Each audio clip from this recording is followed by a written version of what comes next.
तो चलिए दोस्तों, आज जांच करते हैं कि आपको टू अ स्काईलार्क के बारे में कितना पता है। शुरुआत में तो मैं आसान सवाल पूछूंगा, फिर आएगा थोड़ा टफ टाइप ऑफ क्वेश्चन। तो चलिए 50 क्वेश्चंस कंप्लीट करेंगे आज हम लोग। तो शुरुआत में आप देख ही रहे हैं कि बहुत आसान सा एक सवाल है, who is the poet of to a skylark. Obviously इसका आंसर आपको पता होगा, ऑप्शन बी मतलब P Shelley is the right answer. आगे बढ़ते हैं। What is the form of to a skylark. Option A sonnet, option B ode. तो ये क्या है? ये सोनेट नहीं है बल्कि ये एक ओड है। How many stanza are there in to a skylark. ठीक है, ऑप्शन है 21 या फिर ऑप्शन बी है 25। तो यहाँ पे कुल मिला के 21 स्टैंजास है। Which year was the poem to a skylark written.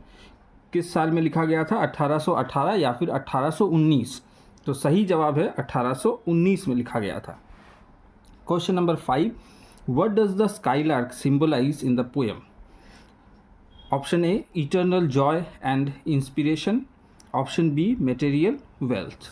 तो option A is the right answer, eternal joy and inspiration. Question number 6 में आते हैं। The skylark is compared to which celestial body. Option A star, option B comet. तो ये star के साथ compare किया गया था, ऑप्शन ए। क्वेश्चन नंबर 7 में आते हैं। The skylark is describe as a blithe spirit. What does blithe means here. तो क्या ब्लीट का मतलब है, यही पूछा गया है। साइलेंट या फिर जॉयफुल। तो option B is the right answer, joyful. Question number 8 में आते हैं। इसमें पूछा गया है the skylark is invisible because. Skylark invisible क्यों है? Because it is night time या फिर option B it flies too high. तो ऑप्शन 2 यानी बी सही आंसर है। बहुत ऊंचा उड़ रहा था इसीलिए वो दिखाई नहीं दे रहा था।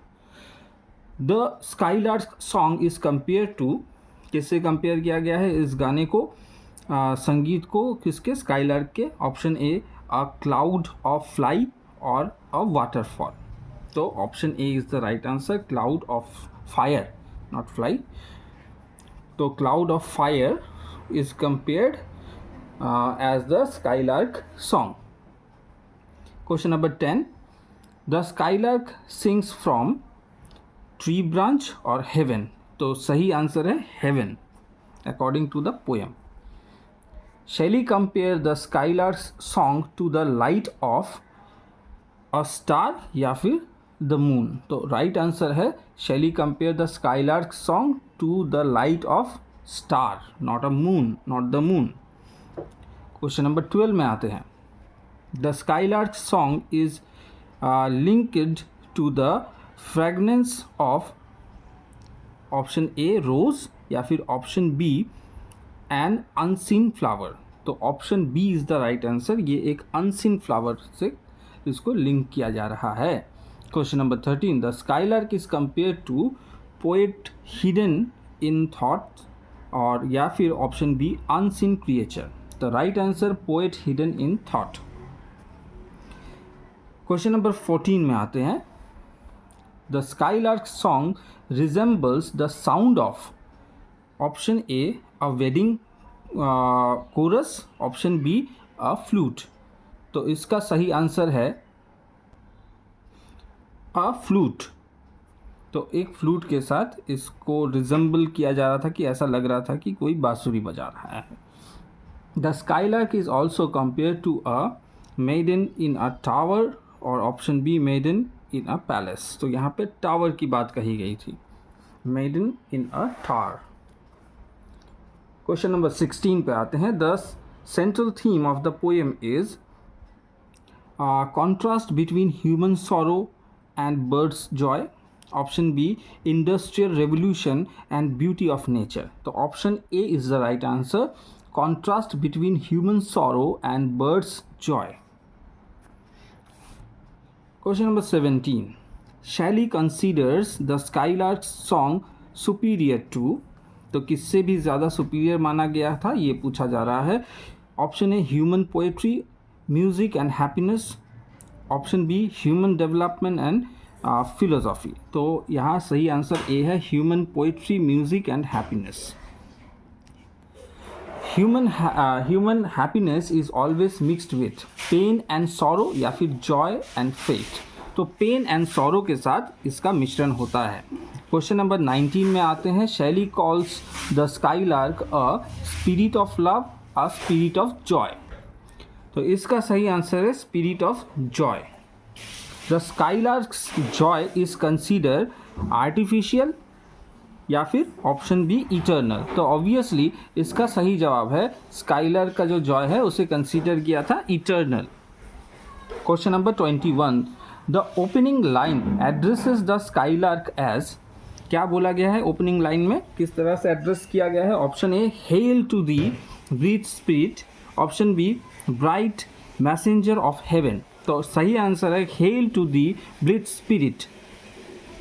क्वेश्चन नंबर 22 में क्या पूछा जा रहा है? The skylark is called unbodied joy because. Unbodied joy इसलिए कहा जा रहा है, ऑप्शन ए है it has no physical form, option B है its happiness is pure and limitless.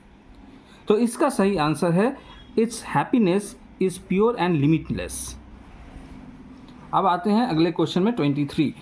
शैली contrast the skylark with human beings and option B is stars and flowers. तो सही आंसर है ह्यूमन बींग्स। कॉन्ट्रास्ट है उनके मनुष्य की ज़िंदगी से, उसका जीवन कॉन्ट्रास्ट दिखाया गया है यहाँ पे। क्वेश्चन नंबर 24 पे आते हैं। The skylarks song is described as. किस तरह से डिस्क्राइब किया गया है? एंडलेस एंड जॉयस, और ऑप्शन बी है सैड एंड मेलनकोली। तो एंडलेस एंड जॉयस इसका सही आंसर है।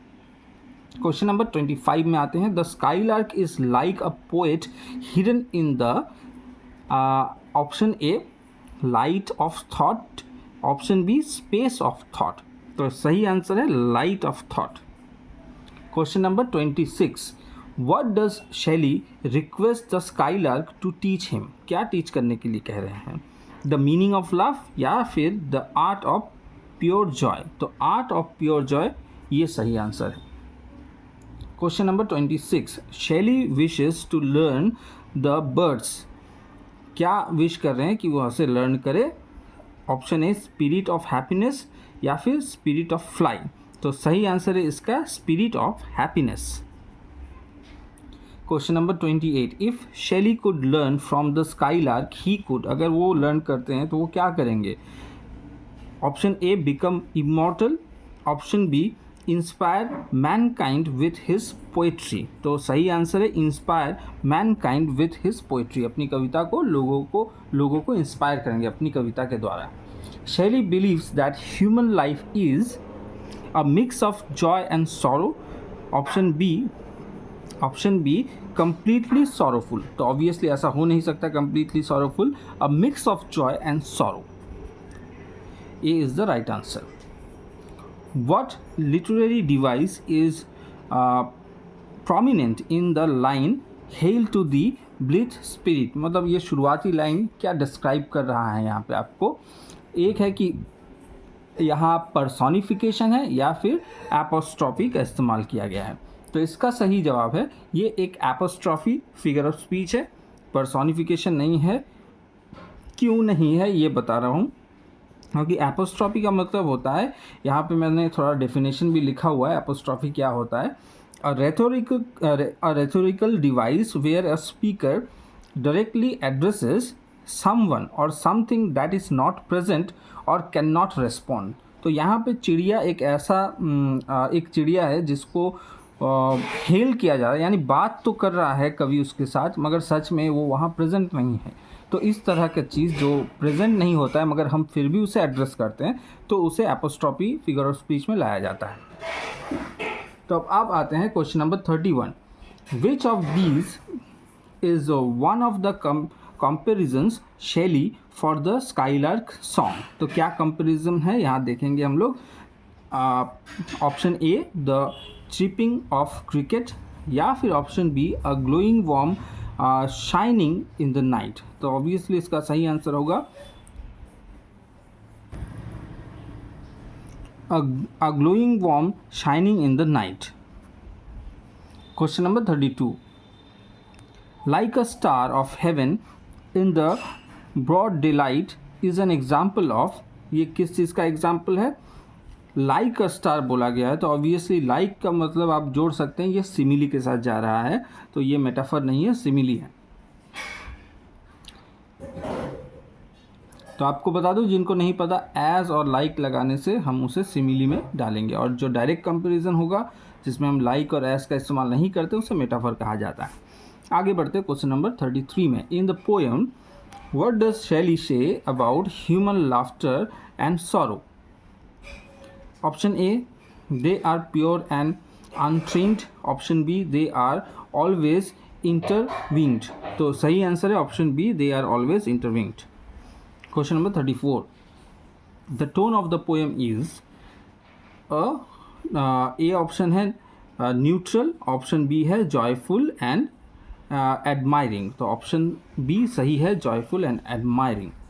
क्वेश्चन नंबर 35 में आते हैं, जिसका जवाब मैंने पहले से टिक कर दिया है। The skylark song is called profuse strains of unpremeditated. इसका ऑप्शन आप देख ही रहे हैं कि ये एक वर्स है, ठीक है। क्वेश्चन नंबर 36 में आते हैं। The skylark is compare to a glow worm because, glow worm के साथ क्यों कंपेयर किया गया? Option A, it hides in grass yet spreads light. Option B, it hides in darkness yet spread light. तो option A is the right answer. It hide in grass yet spread light. Question number 37 पे आते हैं। The skylark is like a maiden in a tower because, option A, it is lonely, and option B, it sings unseen. तो यहाँ पे B option सही होगा, it sings unseen. ये गाना तो गा रही है मगर दिखाई नहीं दे रही है, जस्ट द वुमन और maiden in tower. Question number 38 पे आते हैं। The skylarks music is linked to a wedding chorus, और ऑप्शन बी रेनफॉल। तो अ वेडिंग कोरस के साथ ये सही जा रहा है। क्वेश्चन नंबर 39 में आते हैं। क्या पूछा गया है यहाँ पे? The skylark is also like a spirit of cherub, option B spirit of hope. तो इसका सही आंसर है spirit of cherub. Question number 40, the skylark is like a high born maiden in a palace tower who, option A, sings sorrowful song, option B, sings love song unseen. तो option B is the right answer, sing love song unseen. Question number 41 पे आते हैं। Shelley admires the skylarks, option A, eternal song of joy, option B, eternal song of immortality. ये joy सही है, eternal song of joy। Question number 42 पे आते हैं। The skylark teaches the lesson of,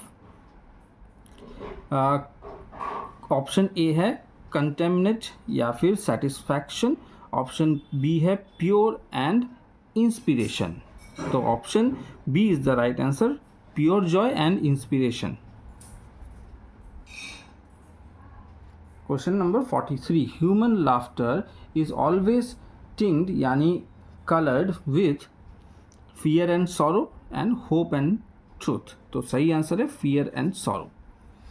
question number 44 पे आते हैं। Human love is always mixed with pain या फिर इटर्नल एंड परफेक्ट। तो परफेक्ट तो होता ही नहीं है कभी भी, ह्यूमन लव इटर्नल होता ही नहीं है, तो मिक्स एंड पेन ही सही आंसर है। The poet says the skylark song is, option A, better than human poetry, better than human civilisation. तो right answer is better than human poetry. Question number 46 पे आते हैं। The skylarks existence is immortal in song या फिर dream like in song. तो यहाँ पे dream like नहीं है, ये इमॉर्टल इन सॉन्ग है। Question number 47, the skylark song flows, option A controlled by humans, या फिर option B unpremeditated and free. तो option B unpremeditated and free. Shelley ends the poem with the hope to, option A learn from the skylark's joy, option B be as free as the bird। तो ये क्या चाहते थे? learn from the skylark's joy। Question number 49, the skylark ultimately represents, option A nature's sorrow and eternal joy, या फिर nature's mystery and eternal joy। यहाँ पे mystery and eternal Joy को सही आंसर दिया जाएगा, क्योंकि यहाँ पे एक मिस्ट्री है, क्योंकि वो जो चिड़िया है वो दिख नहीं रही है। क्वेश्चन नंबर 50 यानी आखिरी question, how does the poet's exploration of the skylark song relate to the poet's artistic aspiration. Option A it inspires him to write, option B it hinders his creativity. इसका सवाल का जवाब आपको पता ही होगा कि यहाँ से उसने इंस्पिरेशन लिया है, it inspires him to write. तो इस तरह से हमने 50 क्वेश्चन कंप्लीट कर लिए हैं। अगर आपने इसका सही जवाब दिया है मेरे साथ, तो मान लीजिए कि आपने इस पूरे पोएम को अच्छे से पढ़ा है। और भी कुछ सवाल अगर रह जाते हैं तो उन्हें भी आप प्रिपेयर कर लीजिए। जैसे कुछ बेसिक क्वेश्चंस है, जैसे कि किस वजह से उन्होंने इस कविता को लिखा, पीवी शैली ने, उसका एक बैकग्राउंड है, उसे भी जान लीजिए। उससे आपको और भी ज़्यादा क्लियर होगा कि उन्होंने कविता क्यों लिखा और उस टाइम वो किसके साथ घूम रहे थे, कहाँ पे थे। ये सब कविता के बाहर के कुछ हिस्से हैं, उसको मैंने यहाँ शामिल नहीं किया है, वो एक्सटर्नल चीज़ें हैं। मगर कविता के अंदर जितना भी हो सके डेप्थ क्वेश्चन मैंने यहाँ पे आपसे पूछ लिया है। अगर वीडियो अच्छा लगा हो तो अपने दोस्तों के साथ हो सके तो शेयर करें, या फिर अगर कुछ ना हो तो एक लाइक का बटन ज़रूर दबा दीजिए अगर यहाँ तक पहुँचे तो मिलते हैं अगले वीडियो में। तब तक के लिए धन्यवाद।